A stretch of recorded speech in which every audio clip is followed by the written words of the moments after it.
मौजूद है वरदराज स्वामी जी, जो बॉलीवुड के डायरेक्टर है, राइटर है। सर, आपका बहुत बहुत स्वागत है बॉलीवुड क्रेजीज में। आपकी एक फिल्म आ रही है रोमांटिक टुकड़े। इस फिल्म के बारे में काफ़ी चर्चाएं हो रही है और हम भी जानना चाहते हैं ये फिल्म का नाम किस तरह से पड़ा और इस फिल्म की कहानी क्या होने वाली है और कब दर्शकों को ये देखने को मिलेगी। आप लोगों का धन्यवाद। और ये शो देखने वाले जितने भी दर्शक हैं उनको भी बहुत बहुत शुभकामना, हार्दिक बधाई। देखिए, ये जो हमारी फिल्म रोमांटिक टुकड़े है वो एक्चुअल में अपने इंडियन सिनेमा की एक ये जर्नी है, यात्रा है। सिनेमा भारत में लगातार बनाए जा रहे हैं, हर साल 500,000 फिल्में बनती हैं, कुछ सुपर हिट होती हैं, कुछ हिट होती हैं, कुछ फ्लॉप हो जाती हैं, कुछ डब्बे में ही रह जाती हैं। और ये सिनेमा इंडस्ट्री के शुरुआत से ही ये प्रक्रिया, ये परंपरा चली आ रही है कि फिल्में तब भी बनती थी, डब्बे में चली जाती थी, कुछ फिल्में रिलीज होती थी, कुछ फिल्में सुपर हिट हो जाती थी। तो अब हमें लगा कि हम एक ऐसी फिल्म बनाए जो भारत के सिनेमा की यात्रा की कहानी कह सके। जी जी। तो 1960, जो कि आज के बच्चे बिल्कुल नहीं जानते कि 1960 में ब्लैक एंड वाइट फिल्में आती थी और वो मोरोलेस स्टूडियो के अंदर शूट हो जाती थी। 1970 ईस्टमैन कलर, हल्का सा एक कलर आया और लोगों ने पहली बार देखा कि सिनेमा कलरफुल होता है। 1980 एक्शन, रोमांस, इमोशन की कहानियां, और फिर 1990 म्यूजिकल फिल्में, सस्पेंस थ्रिलर फिल्में आई। और देखिए कि 1960, 70, 80 तक आते आते भारतीय सिनेमा इतना स्प्रेड आउट हुआ कि एक छोटे से डिस्ट्रिक्ट में भी 4-4 थिएटर हॉल खुले और सब प्रॉफिट में। इवन कि हाउसफुल, जगह नहीं है उनके पास, टिकट नहीं है, ब्लैक में टिकटें बिकती थी। और लोग, आप मानेंगे, 90 के दशक में लोग घरों में प्लानिंग करते थे कि सिनेमा देखना है, ये फिल्म आ रही है, और वो उस फिल्म के लिए पैसा, पूरे परिवार मिल करके पैसा जमा करके फिल्म देखने जाते थे और लौट करके आते थे तो 10-10 दिन तक उस फिल्म की बातें करते थे। मिथुन चक्रवर्ती ने ऐसे किया, शाहरुख खान ने ऐसा किया, सलमान खान ने ऐसा किया, अरे अमरीश पुरी ने तो क्या कमाल ही कर दिया, अरे प्राण साहब, अरे प्रेम चोपड़ा साहब, अरे सलमान ने तो गजब ढा दिया। ऐसे वैसे तो घंटों घंटों बातें चलती थी और लगता था ऐसे जैसे कि बहुत बड़ा मसला सॉल्व किया जा रहा है। आप समझिए कि सिनेमा भारत में किस क्रेज में रहा होगा और कितने क्रेजी रहे होंगे लोग कि मतलब ब्लैक में टिकट ले करके मारा मारी करके फिल्म देखने जाते थे, फिल्म देख करके लौटते थे तो ऐसा लगता था जैसे वो माउंट एवरेस्ट से उतर करके आ रहे हैं और कोई बहुत बड़ा अवार्ड लेकर के आ रहे हैं। इतनी बड़ी बातें होती थी सिनेमा देखना, और सिनेमा देखने के लिए लोग इतनी लंबी लाइनें लगाते थे। जैसे राशन की दुकान में, सरकारी राशन की दुकान में किसी बड़े डॉक्टर के पास ट्रीटमेंट करवाने के लिए लंबी लंबी लाइनें लगती है, वैसे कि फोन बिल भरने के लिए, पुराने ज़माने में बिजली की बिल भरने के लिए जो लंबी लाइनें लगती थी, उस तरह की लाइनें लगती थी। और मजे की बात आपको एक और बताऊंगा कि लोग, कोई फिल्म आ रही है तो लोग 1 महीना पहले एडवांस में टिकट बुक करवाते थे और खुश होते थे, दिन भर में 5 बार उस टिकट को देख करके, और बोलते थे यार अपने पास फिल्म की टिकट है, हम तो पहले जाएंगे भाई। और पूरे मोहल्ले में चर्चा करते थे, अरे हमारे पास टिकट है, हम पहले देखने जा रहे हैं। और ये सब कभी खुशी कभी गम तक रहा है, ये उसके बाद तक कुछ कुछ होता है, दिलवाले दुल्हनिया, ये सब हमने, दिल तो पागल है जैसे फिल्मों के लिए लोगों ने बहुत लंबी वो किया है, टिकटें ब्लैक में बिक रही है, मारा मारी हो रहा है, सब कुछ हो रहा है। और वहाँ से सर देखिए कि सिनेमा का यात्रा 90 को बोलेंगे कि क्रांतिकारी युग था सिनेमा का। फिर ऐसा क्या होने लग गया कि मतलब थिएटर है वो बंद होने लग गए और वो थिएटर लॉस में जाने लग गए। तो ये रोमांटिक टुकड़े की कहानी है, सिनेमा हॉल पे बेस्ड है, और सिनेमा, भारतीय सिनेमा के कहानी की एक यात्रा है जो कि ऑडियंस को बहुत अच्छी लगेगी, कि नॉलेज भी मिलने वाला है उनको। और आपने पूछा था कि इसका टाइटल रोमांटिक टुकड़े, तो बिल्कुल सच बात है। अभी तो हालत ये है कि मैं जहाँ कहीं भी हम लोग जाते हैं तो लोग हमसे पूछ लेते हैं कि यार ये कौन सा टाइटल है, रोमांटिक टुकड़े, और इसका मतलब क्या है। तो इसका भी फिल्म की कहानी से ही इस टाइटल को भी हमने अडॉप्ट किया है कि 60, 70, 80, 90 के दशक तक फिल्म में हीरो प्यार करता था हीरोइन से, हीरोइन भी हीरो से प्यार करती थी, जीने मरने की कस्में खाई जाती थी, गाने होते थे, वो सॉन्ग भी हम साथ जिएंगे साथ मरेंगे टाइप के गाने होते थे, छोड़ेंगे ना हम तेरे साथ हो साथ ही, इस टाइप के। और फिर वहाँ से देखिए कि कैसे कैसे कैसे कैसे समय, और आज ये स्थिति आ गई कि आज तो प्यार होता नहीं है। आज हीरो है वो इनसे रोमांस किया, फिर कल उनसे रोमांस किया, फिर परसों उनसे रोमांस किया, अलग अलग रोमांस किया, और फिर लास्ट में रोमांस का टुकड़े टुकड़े हो गया, और किससे क्या किया ये पता ही नहीं चलता। पहले के ज़माने में दर्शक भी फिल्में देख करके आते थे, धर्मेंद्र की फिल्में, जितेंद्र की फिल्में, मनोज कुमार की फिल्में, दिलीप कुमार की फिल्में, अमिताभ बच्चन की फिल्में, इवन शाहरुख खान, सलमान खान की फिल्में, तो वो उस तरह के कॉन्सेप्ट बनाते थे और प्यार भी करते थे, तो वैसे ही जीने मरने का कसम खाते थे, और फिर प्यार करके प्रेमिका बनाया, प्रेमिका से पत्नी बनाया, और फिर उसी पत्नी को अपनी हीरोइन की तरह मान करके पूरा जीवन गुजार दिया, बच्चे भी हुए, घर परिवार बसा। हम अपने गाँव में उन दादियों से पूछते थे, दादी तुम्हारी शादी कैसे हुई, तो बताती थी कि अरे तुम्हारे दादा ने हमसे प्यार किया था, और जीने मरने का कसम खाते थे, बोलते थे तू नहीं मिली तो रेल के पटरी के नीचे कट जाएंगे। और आज तो रात में उनके साथ रोमांस हुआ, कल उनके साथ हुआ, ना प्रेमी को कोई मतलब है ना प्रेमिका को कोई मतलब है, हर रोमियो ने रोमांस के टुकड़े टुकड़े कर दिए। तो हमने अपनी फिल्म में भी इस टाइटल को रखा रोमांटिक टुकड़े। रोमांस इतना टुकड़ा में बढ़ चुका है कि किसी को न तो रेल से कट के मरने की, आप देखिए कोई प्रेमी ट्रेन के नीचे नहीं कटता।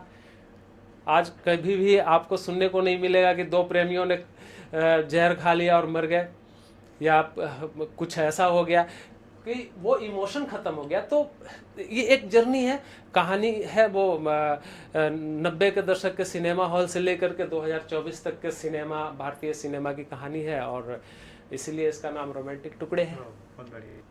मतलब एक कोई सीरियस कहानी है या सोशल कहानी या लव स्टोरी है, क्या है इसके बारे में थोड़ा एक्सप्लेन करेंगे? ये तीनों है।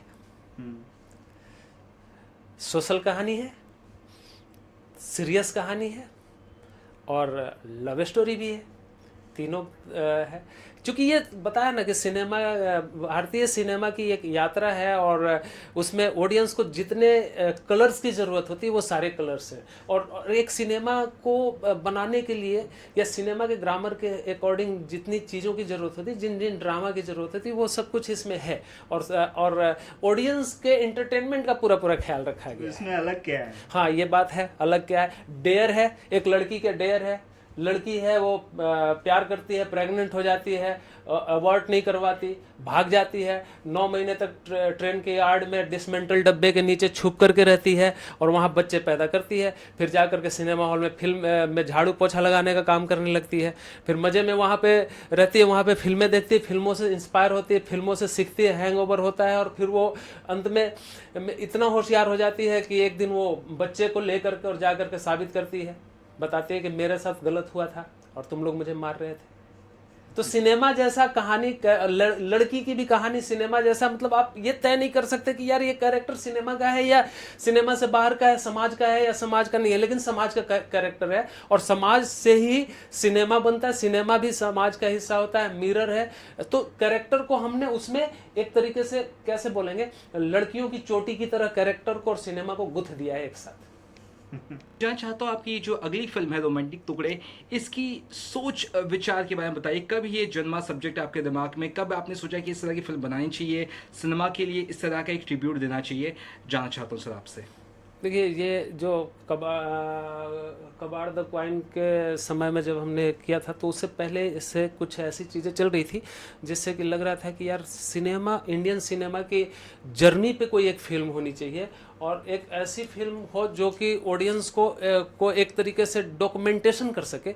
और एक और चीज़ें हो रही थी, मुझे एक छोटी सी कहानी मिल गई थी जो कुछ रियल जैसी थी, तो वो उस कहानी का जो कुछ कलर जो था वो बिल्कुल सिनेमा की तरह था।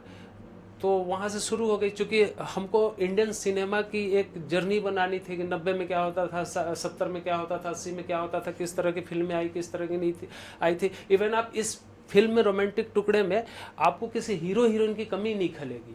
मतलब उसमें आपको शाहरुख खान भी दिखेंगे, आमिर खान भी दिखेंगे, रेखा भी दिखेंगी, सब पता नहीं कौन कौन। हमने फुटेज लिया है और थिएटर में चलाया है और ऑडियंस को उससे जोड़ा है और कई सारे ढेर सारे पुराने गाने भी लिए हैं। तो ये एक जुनून था। दरअसल लोग ऐसे सोचते नहीं हैं कि इस तरह की फिल्में बनाई जाए, और मेरे लिए भी बहुत डिफ़िकल्ट था। स्क्रीन प्ले इसका बहुत डिफ़िकल्ट था और डिफ़िकल्टी को ही चुनौती मान करके इसको किया है। अच्छी लगेगी फिल्म, मुझे उम्मीद है। अच्छा, ये फिल्म जो है वो मांझी द माउंटेन मैन की शूटिंग के दौरान ये दिमाग में आने लग गई थी, क्योंकि जहाँ हम जिस इलाके में शूट कर रहे थे तो एक दो दिन की छुट्टी थी, तो हमारे मन में आया कि यार फिल्म देखेंगे। तो मालूम हुआ कि यहाँ 3 थिएटर थे, वो सब बंद हो गए हैं। बोले क्या यार, ये कैसे? बोले यहाँ कोई आता ही नहीं देखने के लिए। बोले क्या बात कर रहे हो? तो फिर उन लोगों ने बताया कि कभी यहाँ पे टिकट नहीं मिलते थे, लोग मारा मारी करते थे, आज ये सब आलू प्याज के गोडाउन बन गए, कोल्ड स्टोरेज बन गए। बोले ये तो बहुत बड़ी घटना है। फिर हम लोग इस पर बात करते करते हम इस नतीजे पर पहुँचे कि यार धीरे धीरे थिएटर हॉल बंद हो रहे हैं, क्यों बंद हो रहे हैं, क्या वजह है?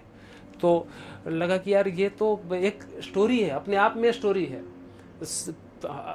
फिल्म के प्रोड्यूसर डायरेक्टर ने लोगों की जिंदगियों पे कहानी बनाया। क्या फिल्म के प्रोड्यूसर और डायरेक्टर ने कभी सोचा कि सिनेमा की यात्रा ही अपने आप में एक फिल्म है? और क्या कभी इस पे कि वो अपने आप में एक कंप्लीट कैरेक्टर है जिसको कि एक कहानी बना के दिखाई जानी चाहिए, न्याय तो करना चाहिए। तो हमने न्याय करने की कोशिश किया है, कहा है। सर, इस फिल्म के स्टारकास्ट के बारे में कुछ बता सके हमें, कौन कौन इस फिल्म से जुड़े हुए हैं और कब रिलीज हो रही है?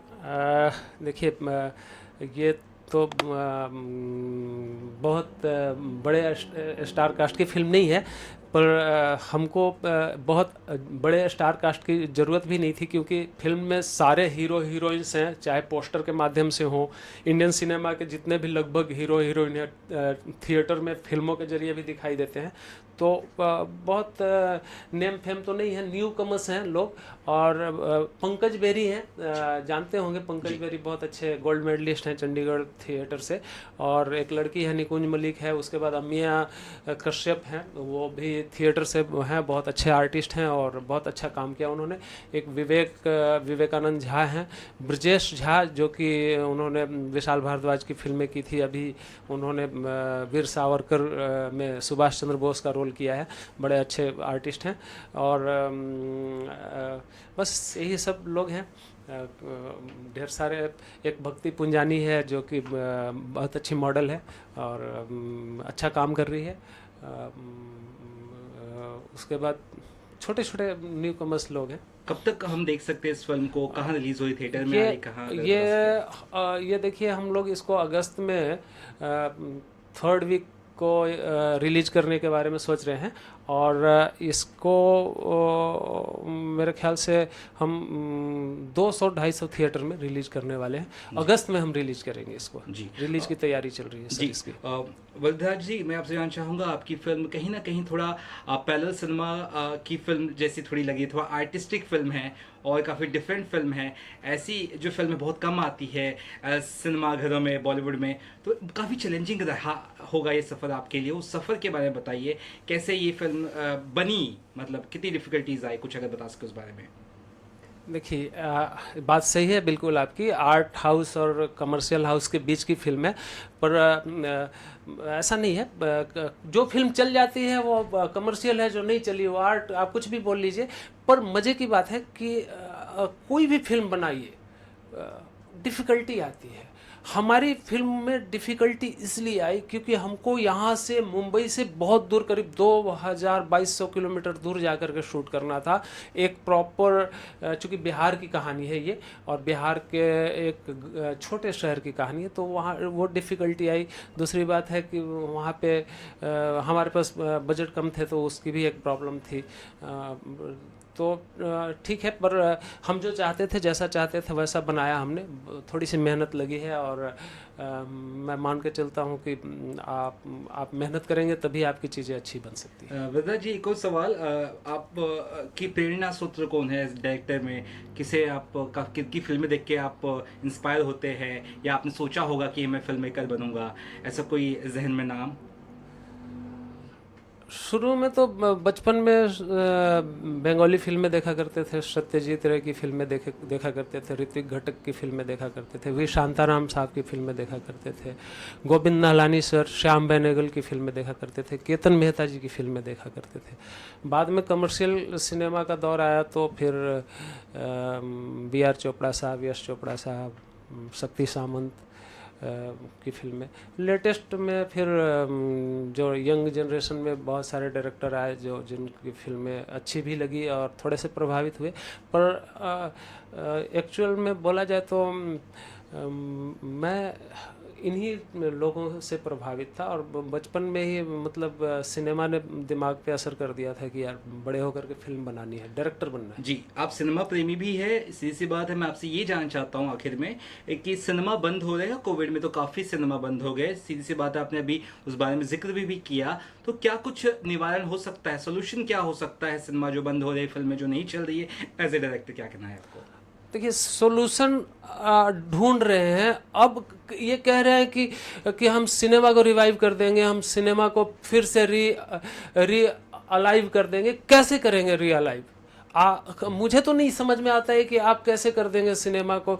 सिनेमा को जिस समय में खड़ा करना चाहिए था, थिएटर को जिस समय बचाने की जरूरत थी, उस समय तो किसी ने कभी सोचा नहीं।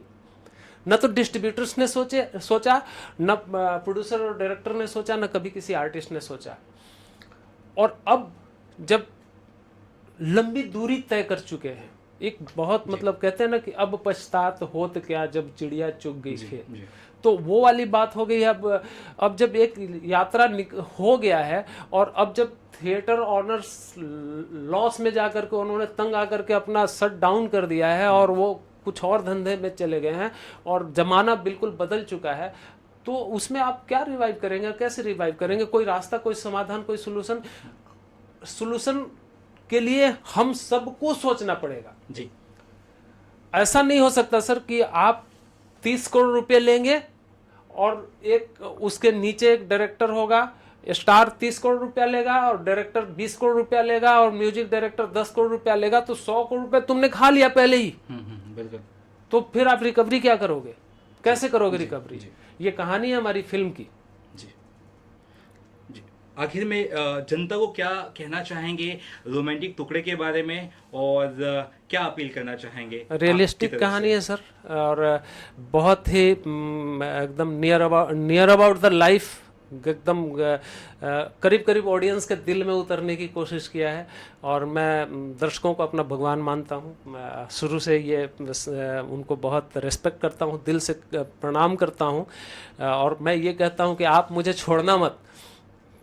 अगर ज़रूरत पड़े तो मुझे गाली देना, ताकि मैं आपके लिए कुछ कर सकूं और फिर नए तरीके से रीथिंकिंग कर सकूं। पर मैं ये उम्मीद करता हूं कि आपको मेरी फिल्म 2 घंटे, 1 घंटे 40 मिनट 45 मिनट तक आपकी पूरी इंटरटेनमेंट करेगी। ये आपकी फिल्म है, आपके आसपास की, आप उसमें खो जाएंगे, अपने आप को उसमें ढूंढ लेंगे, ऐसी कोशिश है। बहुत बहुत शुक्रिया सर बात करने के लिए बॉलीवुड के से, धन्यवाद।